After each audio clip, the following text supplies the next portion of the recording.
Assalamualaikum warahmatullahi wabarakatuh.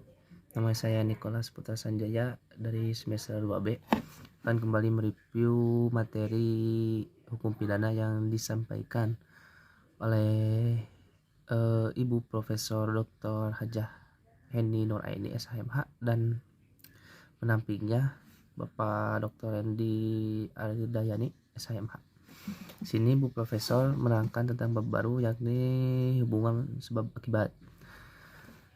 Tujuan dari sebab akibat yakni untuk menentukan hubungan antara sebab akibat yang berarti menentukan atau tidak adanya tindak pidana, dan untuk menentukan pertanggungjawaban seseorang atas suatu akibat tertentu yang berupa suatu tindak pidana. Ajaran kausalitas merupakan unsur objektif dari tindak pidana karena terdapat di luar diri pelaku, yaitu yang berupa perbuatan. Dalam rumusan delik ditentukan adanya unsur akibat dari suatu perbuatan. Maka untuk menentukan unsur perbuatan yang menimbulkan akibat itu dipergunakan ajaran sebab akibat. Selanjutnya ada teori-teori ajaran sebab akibat atau kausalitas. Yang pertama, teori conditio sine qua non atau teori ekivalensi atau teori syarat mutlak.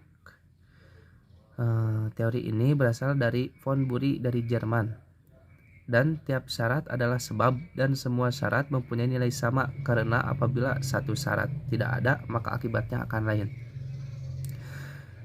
Selanjutnya, baik syarat positif maupun syarat negatif sama-sama sebagai penyebab timbulnya akibat, sehingga jika salah satu syarat tidak terpenuhi maka akibat konkretnya lain pula.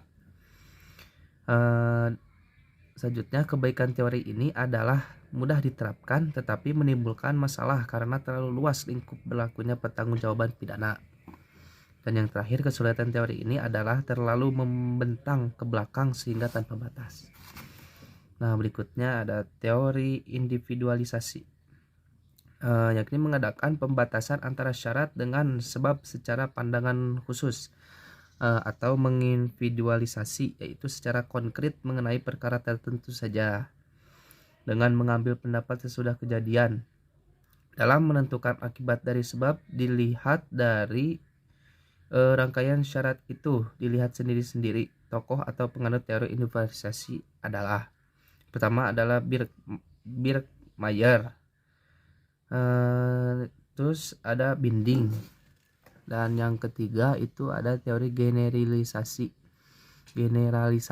yakni teori ini melihat peristiwa sebelum kejadian, yaitu seretan syarat yang merupakan perbuatan manusia dapat menjadi akibat dari suatu peristiwa,